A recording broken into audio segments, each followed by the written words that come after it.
5,000 ವರ್ಷಗಳಿಂದ ಭೂಮಿಯಲ್ಲೇ ಇದ್ದಾನೆ ಅಶ್ವತ್ಥಾಮ. ಇದೀಗ ಎಲ್ಲಿದ್ದಾನೆ ಗೊತ್ತಾ? ಗುರು ದ್ರೋಣಾಚಾರ್ಯರ ಮಗನಾದ ಅಶ್ವತ್ಥಾಮನು ಶಾಪದಿಂದಾಗಿ ಇಂದಿಗೂ ಕೂಡ ಭೂಮಿಯಲ್ಲೇ ಅಲೆದಾಡುತ್ತಿದ್ದಾನೆಂದು ಹೇಳಲಾಗಿದೆ. ಅಶ್ವತ್ಥಾಮನಿಗೆ ಶಾಪ ನೀಡಿದವರು ಯಾರು ಗೊತ್ತಾ? ಅಶ್ವತ್ಥಾಮ ಶಾಪಗ್ರಸ್ತನಾಗಲು ಕಾರಣವೇನು ಗೊತ್ತಾ? ಪ್ರಸ್ತುತ ಈತ ಯಾವ ಪ್ರದೇಶದಲ್ಲಿದ್ದಾನೆ?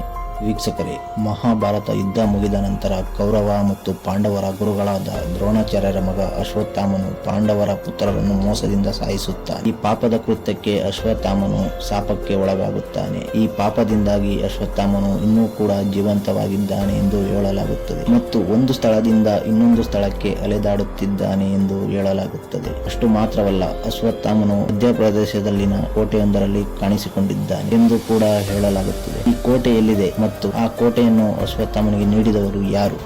ವೀಕ್ಷಕರೇ, ಪೌರಾಣಿಕ ನಂಬಿಕೆಗಳ ಪ್ರಕಾರ ಅಶ್ವತ್ಥಾಮನು ತನ್ನ ತಂದೆಯ ಸಾವಿಗೆ ಪ್ರತೀಕಾರವನ್ನು ತೀರಿಸಿಕೊಳ್ಳಲು ಹೋಗಿ ಒಂದು ದೊಡ್ಡ ಗಂಡಾಂತರವನ್ನೇ ತಲೆ ಮೇಲೆ ಹಾಕಿಕೊಳ್ಳುತ್ತಾನೆ. ಅಶ್ವತ್ಥಾಮನು ಪಾಂಡವರ ವಿರುದ್ಧ ಸೇಡು ತೀರಿಸಿಕೊಳ್ಳುತ್ತಿರುವುದನ್ನು ಅರಿತ ಶ್ರೀಕೃಷ್ಣನು ಅಶ್ವತ್ಥಾಮನಿಗೆ ನೀನು ಯುಗ ಯುಗಗಳು ಕಳೆದರೂ ಕೂಡ ಭೂಮಿಯಲ್ಲೇ ಅಲೆದಾಡುವಂತಾಗಲಿ ಎಂದು ಶಾಪವನ್ನು ನೀಡುತ್ತಾನೆ. ಇದರಿಂದ ಅಶ್ವತ್ಥಾಮನು ಸುಮಾರು 5,000 ವರ್ಷಗಳಿಂದ ಭೂಮಿಯಲ್ಲಿ ಅಲೆದಾಡುತ್ತಿದ್ದಾನೆಂದು ನಂಬಲಾಗಿದೆ. ಶ್ರೀಕೃಷ್ಣನ ಶಾಪದ ಫಲಿತಾಂಶವೆಂದರೆ ಅವರನ್ನು ಇಂದಿಗೂ ಮಧ್ಯಪ್ರದೇಶದ ಕೋಟೆಯಲ್ಲಿ ನೋಡಬಹುದಾಗಿದೆ.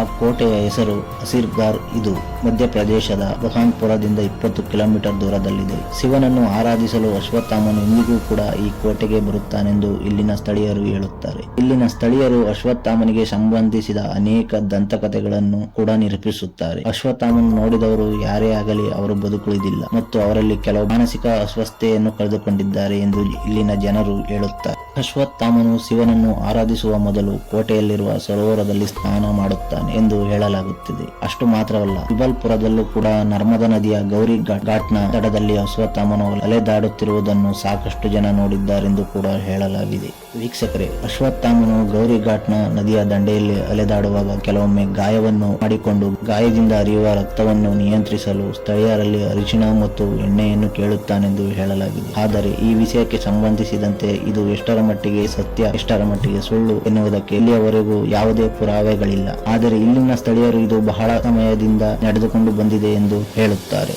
ವೀಕ್ಷಕರೇ, ಅಶ್ವತ್ಥಾಮ ಮಾಡಿದ ತಪ್ಪಾದರೂ ಏನು? ವೀಕ್ಷಕರೇ, ಅಶ್ವತ್ಥಾಮ ತನ್ನ ತಂದೆ ಗುರು ದ್ರೋಣನ ಸಾವಿಗೆ ಪ್ರತೀಕಾರ ತೀರಿಸಿಕೊಳ್ಳಲು ಮುಂದಾಗುತ್ತಾನೆ. ಮಹಾಭಾರತದ ಯುದ್ಧ ಮುಗಿದ ನಂತರ ಅಭಿಮನ್ಯು ಮತ್ತು ಉತ್ತರ ದಂಪತಿಗಳ ಮಗುವನ್ನು ಕೊಲ್ಲಲು ಬ್ರಹ್ಮಾಸ್ತ್ರವನ್ನು ಬಳಸುತ್ತಾನೆ. ಅದಾಗಲೇ ತುಂಬು ಗರ್ಭಿಣಿಯಾಗಿದ್ದ ಉತ್ತರಳ ಮೇಲೆ ಬ್ರಹ್ಮಾಸ್ತ್ರವನ್ನು ಉಪಯೋಗಿಸುತ್ತಾನೆ. ಇದರಿಂದ ಉತ್ತರಳು ಸ್ಥಳದಲ್ಲೇ ಸಾವನ್ನಪ್ಪುತ್ತಾಳೆ. ವಿನಾಕಾರಣ ಯಾವುದೇ ತಪ್ಪು ಮಾಡದೆ ಜೀವವನ್ನು ಬಲಿ ತೆಗೆದುಕೊಂಡ ಎಂದು ಕೃಷ್ಣ ಅಶ್ವತ್ಥಾಮನ ಮೇಲೆ ಕೋಪಗೊಳ್ಳುತ್ತಾನೆ. ಈ ಕೃಷ್ಣನು ಕೋಪಗೊಂಡ ನಂತರ ಅಶ್ವತ್ಥಾಮನಿಗೆ ಶಾಪವನ್ನು ನೀಡುತ್ತಾನೆ. ಇನ್ನು ಪ್ರಪಂಚವನ್ನೇ ಕಾಣದ ಗರ್ಭದಲ್ಲಿರುವ ಮಗುವನ್ನು ಕೊಂದ ಕಾರಣಕ್ಕೆ ಅಶ್ವತ್ಥಾಮನು ಮಾಡಿದ ಪಾಪ ಅತ್ಯಂತ ಘೋರ ಪಾಪ ಎಂದು ಪರಿಗಣಿಸಿದ್ದನು. ಆದ್ದರಿಂದ ಅಶ್ವತ್ಥಾಮನ ತಲೆ ಮೇಲಿದ್ದ ಚಿಂತಾಮಣಿ ರತ್ನವನ್ನು ಕಿತ್ತು ಆತನಿಗೆ ಶಾಪವನ್ನು ನೀಡುತ್ತಾನೆ. ನೀನು ಜನ್ಮವನ್ನು ಮಾತ್ರ ನೋಡಿದ್ದೀಯಾ, ಆದರೆ ಇನ್ನೂ ಸಾವನ್ನು ನೋಡಿಲ್ಲ. ಇನ್ನು ಮುಂದೆ ಅದನ್ನು ನೋಡಲು ಕೂಡ ಸಾಧ್ಯವಿಲ್ಲ. ಜಗತ್ತು ಇರುವವರೆಗೂ ಕೂಡ ನೀನು ಜೀವಂತವಾಗಿರಬೇಕು ಹಾಗೂ ಎಲ್ಲಾ ಕಷ್ಟಗಳನ್ನು ನೀನು ಅನುಭವಿಸಬೇಕೆಂದು ಶಾಪವನ್ನು ನೀಡುತ್ತಾನೆ. ವೀಕ್ಷಕರೇ, ಇದಾಗಿತ್ತು ಇವತ್ತಿನ ವಿಡಿಯೋ. ನಾಳೆ ಮತ್ತೊಂದು ವಿಡಿಯೋ ಮೂಲಕ ನಿಮ್ಮ ಮುಂದೆ ಬರುತ್ತೇನೆ.